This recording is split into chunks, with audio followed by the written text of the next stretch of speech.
नमस्कार, बिहार मिथिला न्यूज में आपका स्वागत है। मैं हूं तलत परवीन। दरभंगा में मिथिला मंच न्यूज का प्रयास छात्र हित में ही है। दरभंगा टॉप 10 संस्थान में जब से हमने दिखाना प्रारंभ किया है, तब से दरभंगा ही नहीं, दरभंगा के बाहर रह रहे लोगों को भी फायदा पहुंच रहा है। इसी क्रम में आज हम आपको दिखा रहे हैं दरभंगा के टॉप 10 केमिस्ट्री के शिक्षक नौशाद अहमद से। नौशाद अहमद 1985 से HM कोचिंग के नाम से केमिस्ट्री पढ़ाना प्रारंभ किया था। उसके बाद उन्होंने अपने कोचिंग का नाम नाइस ट्यूटोरियल रखा। यह कोचिंग दरभंगा के छात्र अभिभावकों की जुबान पर है। इस संस्थान में 300 से अधिक बच्चे हैं। नौशाद अहमद खासकर इनऑर्गेनिक और ऑर्गेनिक विशेषज्ञ माने जाते हैं। प्रारंभ से ही नौशाद अहमद समय पर सिलेबस ही नहीं पूरा कराते, बल्कि टेस्ट सीरीज के माध्यम से छात्रों की गुणवत्ता को भी बढ़ाते हैं, ताकि वह राज्य और देश के विभिन्न इंजीनियरिंग और मेडिकल प्रतिस्पर्धा में सफल हो सके। देखिए एक रिपोर्ट और इस खबर को अधिक से अधिक छात्र हित में शेयर करें। साथ में उन शिक्षकों से अनुरोध है कि आप भी अपने संस्थान की जानकारी दीजिए और YouTube में सर्च कीजिए दरभंगा टॉप 10, जबकि कुछ शिक्षक अपने संस्थान की जानकारी देने से बचते हैं। ऐसे में गलत संदेश जा रहा है कि उनके यहाँ कुछ तो कमी है। मिथिला मंच न्यूज का, मनोज जी का, किशोर जी आपका, सब लोग का बहुत बहुत शुक्रिया कि आप लोगों ने हमको इस लायक समझा कि आप इंटरव्यू लें और केमिस्ट्री के बारे में हमसे कुछ पूछें। केमिस्ट्री हम बैच शुरू किए थे, पहले इसका नाम दूसरा था, HM कोचिंग इंस्टीट्यूट था। हम और मुकेश कुमार मैथमेटिक्स के थे, मुकेश कुमार श्रीवास्तव, दोनों मिल करके शुरू किया था। 85 में हम लोगों ने शुरू किया था, 1985, यानी आज से लगभग 37 साल पहले।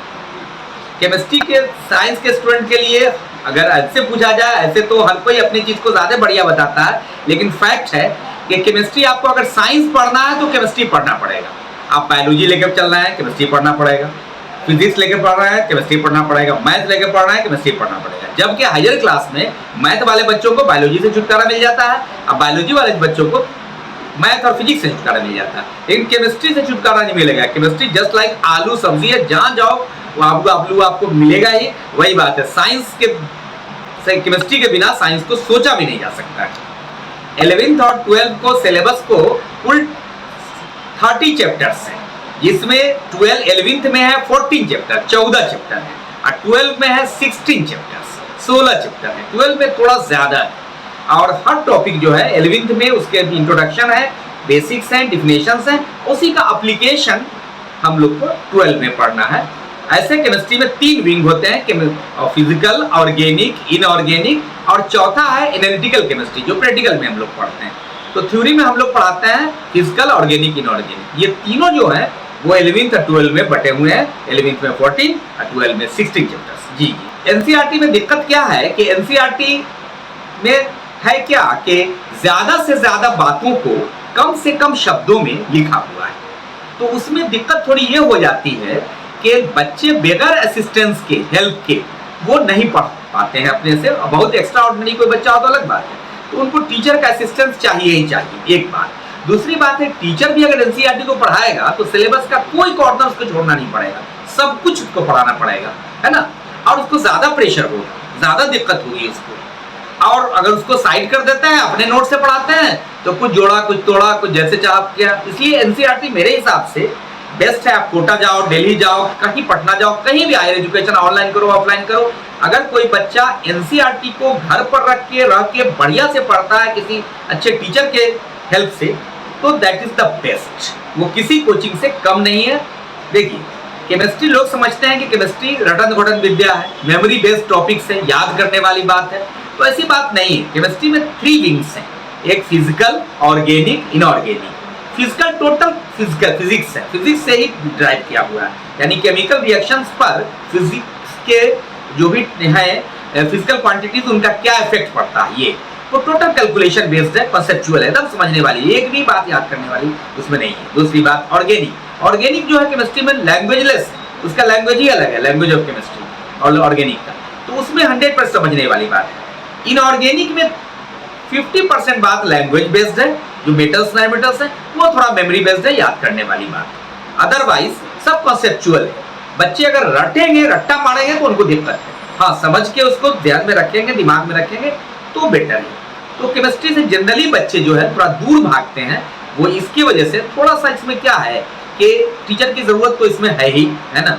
अब खास करके ऑर्गेनिक में, ऑर्गेनिक नई चीज है, एकदम नई चीज है। अगर बेसिक्स उनको थोड़ा सा बर्गेट्स मिल जाए तो वो आगे बढ़ जाएंगे। बेसिक्स ही उनको नहीं मिल पाता है, जिसकी वजह से वो आगे बढ़ नहीं पाते हैं और डिसइंटरेस्टेड हो जाते हैं। अदरवाइज केमिस्ट्री मेडिकल इंजीनियरिंग के लिए, खास के फिजिकल के लिए, बायोलॉजी के बाद सेकंड डिसाइडिंग यही है। फिजिक्स में आप लाख मेहनत कर लो, बहुत हाईएस्ट स्कोर लाना मुश्किल है, क्योंकि बहुत चैलेंजिंग सब्जेक्ट है। लेकिन केमिस्ट्री में आप कमांड कर सकते हो, ऑथोरिटी आप उस पर हासिल कर सकते हो और दावा कर सकते हो कि हम फिजिक्स से ज्यादा नंबर लाएंगे, क्योंकि इसमें लिमिटेशन है, अनलिमिटेड नहीं है। फिजिक्स की तरफ बियॉन्ड लिमिट नहीं है, मैथ की तरफ बियॉन्ड लिमिट नहीं है। तो you can grip over the chemistry. देखिए, ऑर्गेनिक इनऑर्गेनिक से ज्यादा महत्वपूर्ण है, लेकिन दिक्कत इसमें यही है, आजकल थोड़ा प्रॉब्लम, कोरोना जो हर साल आ रहा है, 2020 में, 21 में, 22 में भी आ गया, जनवरी आते के साथ नए साल में वेलकम किया कोरोना ने।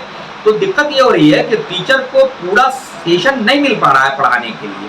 हम लोग को पार्शियल टाइम मिल पाता है साल में। अब 2020 में हम लोग को मिल गया सिर्फ 4 महीना मिला, 2021 में हम लोग को पढ़ाने के लिए 7 महीना मिला। अब देखिए 2022 में क्या होता है, तो पूरा टाइम मिल नहीं पाता, उसका बीच में ब्रेक हो जाता है। तो इसके वजह से भी परेशानी थोड़ी सी हो जाती है कि हम लोग को कटल करना पड़ता है, क्या छोड़ें क्या पढ़ावें। तो इसलिए थोड़ा सा सिस्टमेटिक हम लोग पढ़ाई चाहते हुए भी नहीं दे पा रहे हैं। अब हम लोग प्रे करें कि अब कोरोना फ्री ईयर होगा और हम लोग अच्छे से पढ़ा पाएंगे। पूछा केमिस्ट्री के लिए कौन सी किताब आवश्यक है, तो पहली बात तो हम कहेंगे कि एनसीईआरटी तो आपको लेना ही लेना है इंग्लिश में, है ना। इंग्लिश मीडियम में एनसीईआरटी जो 11th का भी होगा 2 पार्ट में है और 12th का भी 2 पार्ट में। एक तो ये हो गया। दूसरी किताब है एनसीईआरटी का ही आता है एग्जाम्पलर, क्योंकि एनसीईआरटी के टेक्स्ट बुक में ऑब्जेक्टिव बिल्कुल नहीं है, और ऑब्जेक्टिव यहाँ कॉम्पिटिशन में 100% होते हैं और बोर्ड एग्जाम में भी 50% है, सीबीएसई में भी कर दिया है। तो ऑब्जेक्टिव के लिए एनसीईआरटी ने एक और किताब निकाला है जो बच्चों को बहुत ज्यादा उसके बारे में नॉलेज नहीं है, एनसीईआरटी एग्जाम्पलर। तो एनसीईआरटी टेक्स्ट बुक 2 पार्ट ले लेंगे, 11th का 2 पार्ट 12th का, उसके बाद एनसीईआरटी एग्जाम्पलर 11th का 12th का ले लेंगे, ये हो गया। और अब हो गया सपोर्ट बुक। तो सपोर्ट बुक में आप कोई भी जो आपको सूट करे, हम अपने बच्चों को 2 किताबों प्रेफर करते हैं, एक तो है एरिएंट का है मास्टर द एनसीईआरटी और एक एमटीजी पब्लिकेशन के हैं वो फिंगर टिप्स ऑफ केमिस्ट्री। तो बस 3 किताब लीजिए और पिछले 15-20 साल का मेडिकल या इंजीनियरिंग के back year question with answer वो हर पब्लिकेशन के आता है, एरिएंट का भी आता है, बायोलॉजी का भी आता है, या जिसका भी हो वो ले। बस 4 तरह की किताब लेनी है, NCERT text book, NCERT exemplar, एक सपोर्ट बुक ऑब्जेक्टिव के लिए या तो फिंगर टिप्स या मास्टर द एनसीईआरटी, और चौथी बैक ईयर के क्वेश्चंस मेडिकल इंजीनियरिंग के, जिसमें 25-30 साल के क्वेश्चन दिए हुए हैं। और टीचर के हेल्प से या फिर ऑनलाइन में इसके सोशल साइट जैसे गूगल है या फिर यूट्यूब के हेल्प से उसको आप पढ़ा जाए। एक्चुअली हमको बोलना तो नहीं चाहिए, तो अच्छी बात नहीं होगी, लेकिन फैक्ट यही है कि दिनों दिन टीचर स्टूडेंट दोनों में डिटोरेशन हो रहा है, स्टैंडर्ड उनका घटता जा रहा है। जैसे सिलेबस और टफ होते जा रहा है, क्वेश्चन का पैटर्न और डिफिकल्ट होता जा रहा है, वो टीचर स्टूडेंट दोनों का स्टैंडर्ड घटता जा रहा है। मजबूरी है कि स्टूडेंट जो है वो शॉर्टकट मेथड से पढ़ते हैं, टीचर को भी उतर के स्टूडेंट के लेवल में आना है, क्योंकि स्टूडेंट अगर टीचर के लेवल तक नहीं बढ़ सकते हैं तो टीचर को जाना पड़ेगा।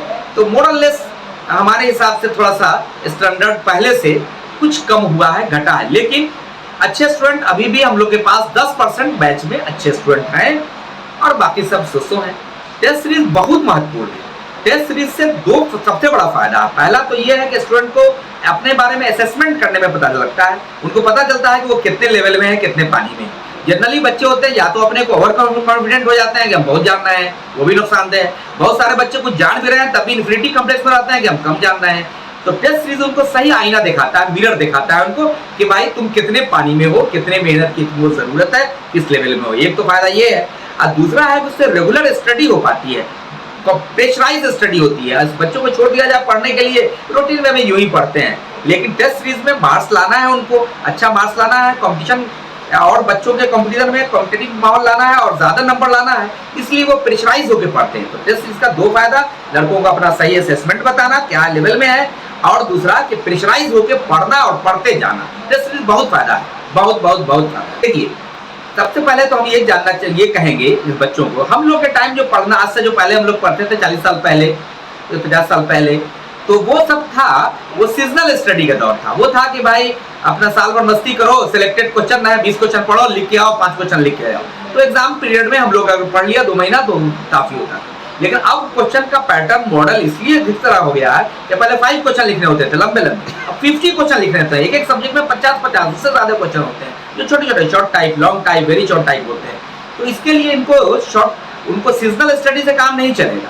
लड़कों को हर शुरू से ही एडमिशन ले, और मान लिया बैच उनका कोचिंग पढ़ रहा है या कॉलेज या जहाँ भी पढ़ रहे हैं, एक घंटा अगर वो टीचर से पढ़ रहे हैं और 1 घंटा सेल्फ से, एक सब्जेक्ट को कम से कम 2 घंटा, यानी chemistry, physics, math, bio, English है, 4 सब्जेक्ट है मान के चलिए, तो 4 घंटा टीचर के साथ स्कूल या कॉलेज या कोचिंग में, और 4 घंटा सेल्फ स्टडी। 8 घंटा रेगुलर अगर बच्चे पढ़ते हैं शुरू से, even on Sunday, even on holiday, without break, तो दे विल डू गुड, तो वो अच्छा करेंगे। मिथिला मंच न्यूज चैनल जो है वो एजुकेशन को डेवलप करने के लिए, प्रमोट करने के लिए मेरे हिसाब से दरभंगा का सबसे पहला और सबसे बढ़िया प्लेटफॉर्म है। आज से नहीं 20 साल पहले से, जब से एजुकेशन हम लोगों ने कोचिंग को डेवलप कराया, आगे बढ़ाया, और कॉलेज टीचर का जो कल्ट था या जिनका मोनोपोली था, उन लोग को तोड़ के हम प्राइवेट टीचर लोग जो है अपना मेरिट बढ़ा करके लड़कों के बीच आए और लड़कों को अच्छी से क्वालिटी दिया।